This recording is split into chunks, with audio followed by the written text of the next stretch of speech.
mom and them have money order. We'd have to meet him. But we didn't have to see, I think his name. Anyway, mailman, we didn't have to see him this day, so we'd see a little garter snake. We got it, put it in the mailbox. We got to thinking about it. We went over and got 3 or 4 lizards off of Mr. Mott's fence. And a few mosquito hawks, and we put them in there, and you know, them things make a lot of noise. He pulls that car open, he flips that door open, and all we could see was feet and elbows and mail flying in that car. He come out that passenger door. Oh my gosh. And he was brushing himself off and looking, making sure there was something on him. They did good clean fun. He finally got everything and left. We went back the next day and we figured that we better not be seen. So we hid out there.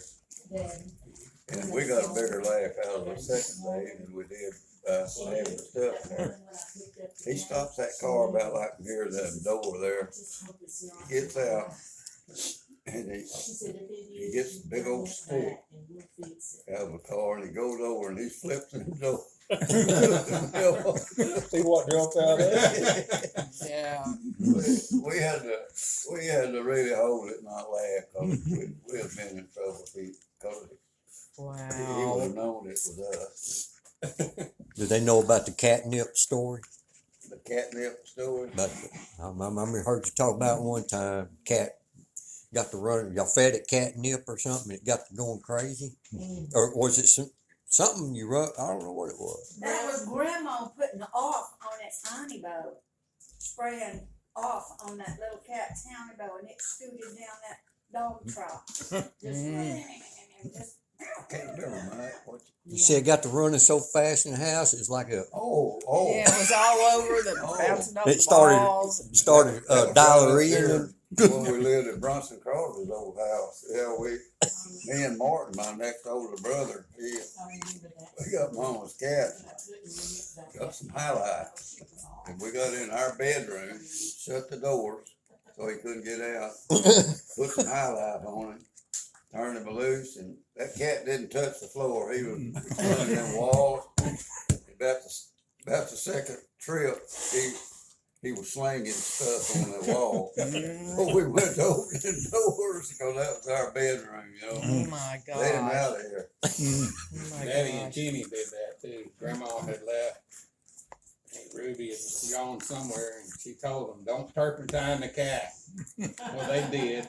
And when they turned him loose, he run up in the breezeway and run in the first door and crapped all over it in the room. Oh my gosh. Daddy, Uncle Kenny said that's the worst whipping they got.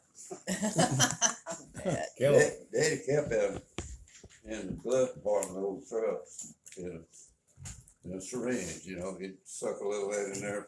Because we used to have animals all over the road. Yeah.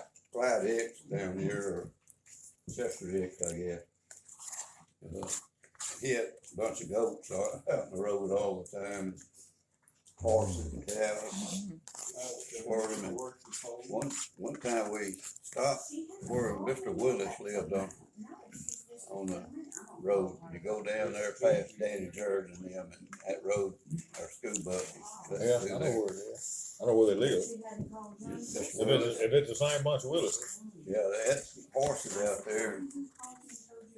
But Daddy wasn't involved in that. It was me and my brother. We went and squirted the horse, and that horse like tore that fence down. He run into that. First he squirted on his rear end, you know. And he wiggled a little bit, swished his tail.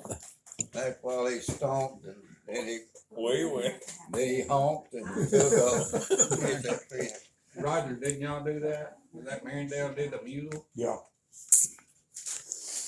What is high life anyway?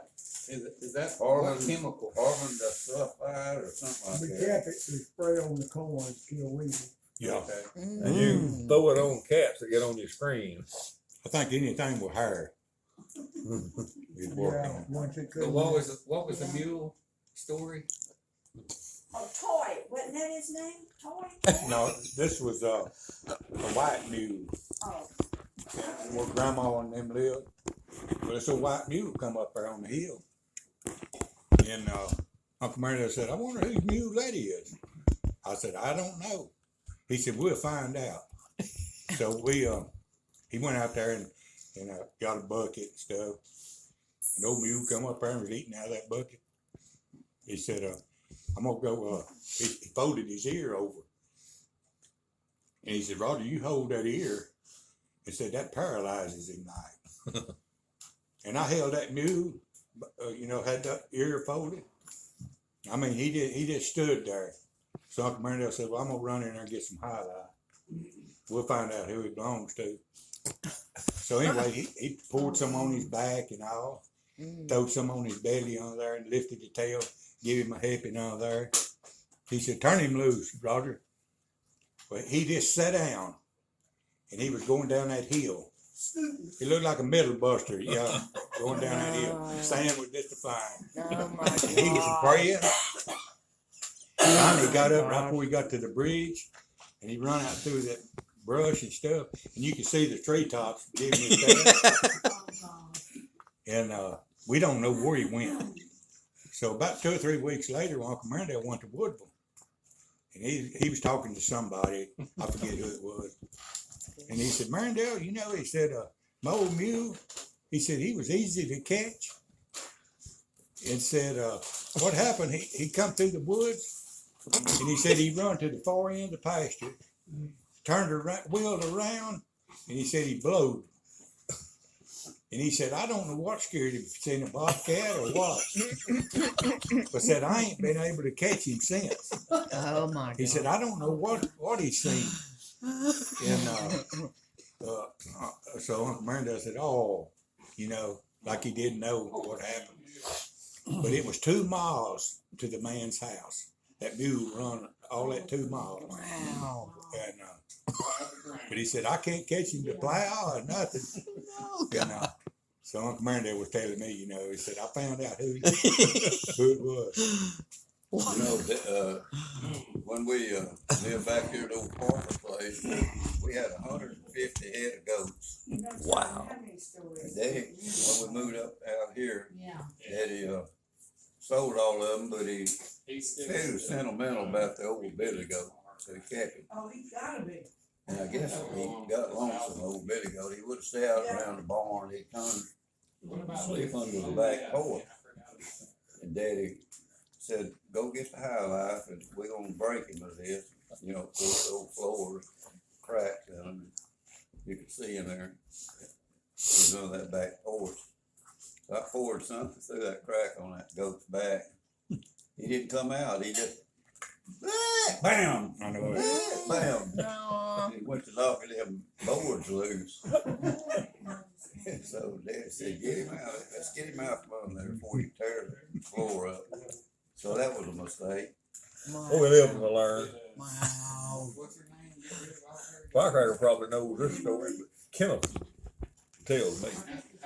There was a cat over there. I don't know what the cat did, but he aggravated Heber somehow or another. And he picked up a club or something and just caved that cat's skull in and got it by the tail and just threw it out in them briars on the south side of the house. And went on about his business. Didn't think nothing about it.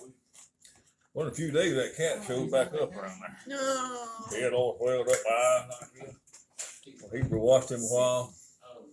Time goes on, the cat gets better. Then he aggravated him again. So he sees Kenny. He said, Kenny, would you kill that cat for me? I've already killed him one time. Oh my God. I can't, I don't know about that, but I do know one time we was convoy up here. And as the boys said at their grandpa's funeral, He won't go in, is it they said, authorized? Yeah, He won't go in Grandpa and always clean it said, out? no, I got, mine and you get ready to hunt, just go hunting, don't worry about the season. So Grandma will take care of that. Yeah, Oh. salt, pepper. That's Yeah, funny. but salt, pepper, so seasons didn't mean a lot to us when I was growing up here. If we decided we wanted some meat, Our keeper said, hey, let's go. The dog's ready, we're gonna get some meat. I come up here one time, I just come across the bridge, when we started up the hill, Hebrew was standing there, side. And I pulled over and stopped, talked to him through the window, he kept talking, I just switched it off, we sitting there talking. He's standing against the fence, There you go. and he's talking, preaching to me pretty good. And here come Ruth Heeman and an old dog walking down the hill. And they get it, and Heber don't pay attention to him coming. And they get there, and that dog right there just touched his nose to Heber's hand. And he jerked it up and jerked it right at a barbed wire. And he sold the awfulest cuss fit you ever heard. And Ruth Heber said, Heber, you're going to hell talking like that. I repent too fast. Well, I used that line. I wasn't clever enough to coin that phrase, but I used it once in a while.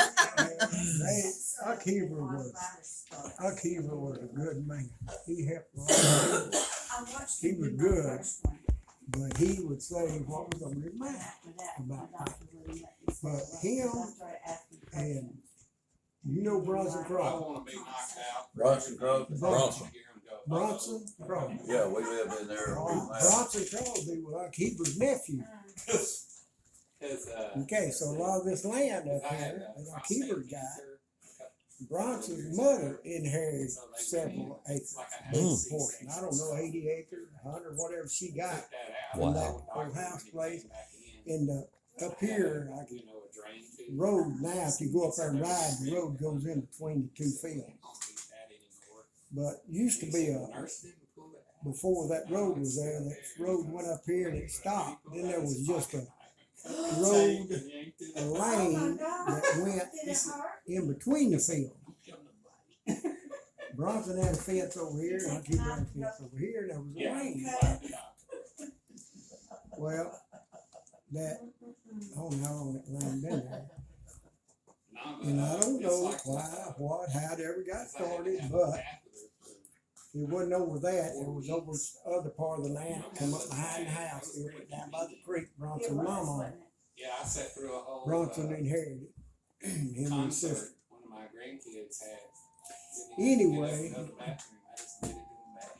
him and But other anyway, people when they pulled that was catheter out, like that. I it's mean, like they that stayed at verse each other on that land. was cranking a lawnmower. Bronson accused, as we fenced off, started fencing off, he said our keeper was fencing off over on his property, his mama's property. The keeper said, no, Bronson, I'm not. I'm going right with the survey when I put these fences. Well, it happened a couple of times. But one time, they'd argued and they'd fuss. Well, Bronson would come up here for the weekend. He lived in, I think Bronson lived in England. He was an electrician. So he worked, come up here on the weekend. And he'd come up here, and one day, in particular, I was coming out of the house, walking out of the house. Bronson was coming this way from the house, and he was walking to the field. And they stopped. Bronson stopped. Now, he always knew something was fixing to happen with Uncle Heber. He was getting upset. He wore a felt hat most time or a straw hat, but he wore it on the side of his head. Uncle Heber did. He never wore a hat up here straight. He wore tops and stuff. And you could watch him in a minute. If that head went to a darting and a bobbing, and that hat, something was fixing to happen. Now, he was getting mad. But as I was coming out the back door, that's what started happening. In a minute, I seen Uncle Heber reach in there and grab Bronson around the head and pulled him out. And Uncle Heber then was probably, I don't know, 72, 73 years old at that time. Bronson was 50. Probably. He grabbed Bronson and drug him halfway out of that truck, and I mean, he went putting knots on his head. Wow. Well, I kind of run down there to see what's happening before I could. Bronson drove a 1958 Ford truck. This was nice, wasn't it? Well, he got loose from Uncle Heber and hung that truck low gear, and I mean, he left here. Oh, I didn't do anything. Well, I run on up there and he took that hat, straightened her, and he put her back on the side of the head like when he whistles all the time. You hear him whistle. He went back and whistled. I said, Huckleberry, you all right? He said, yeah, I'm all right. I said, Bronson down here mouthing off about that land again. I done took about all I'm gonna take from him. You want something else? Well, later that day, Huckleberry was coming from a couple days later, he was going back to the field, had a sausage sandwich. Bronson was coming down, and Huckleberry flagged him down. I'm surprised Bronson stopped. Very small pig, that's too big for me. And Bronson stopped, and they talked a little while. Huckleberry gave him that sausage sandwich. See, I like And him, Or even, yeah. Right. Going to take it. I guess he wants to keep the strength up, because they got him to do it again. He had to- Oh my Well, gosh. or even. That was him, the way it was. Well, it wasn't but just, I don't know. Well, it rocked on several months because our keeper had his whole place surveyed off. There used to be a surveyor in Sylvie named Bill Albright. Appreciate it. He come up here and surveyed it off, Put and it in I there. worked for Just put it in him for there. free. So it cut the price for a keeper to have that surveyed off. And I worked with Bill. It took us 2 months probably Wow. to survey all the land. Wow. And I was down there on the creek bottom where Bronson and Mama's land, which his land, then him and his sister, and our keeper's land come together. In that final survey, Bill Albright said the original style will be right there at that corner. So over the years, the mud, silt, river flood, creek flooding and leaves, we had to dig down, heck, over a foot to get to the style. You found it. But we found Wow. the original survey style. Wow. It was about that big around, and it was rich lighter pine style. Was it where Heber said it was? Or? Where our keeper said it should be. And the reason he knew, right in that corner, almost in that style, was a big,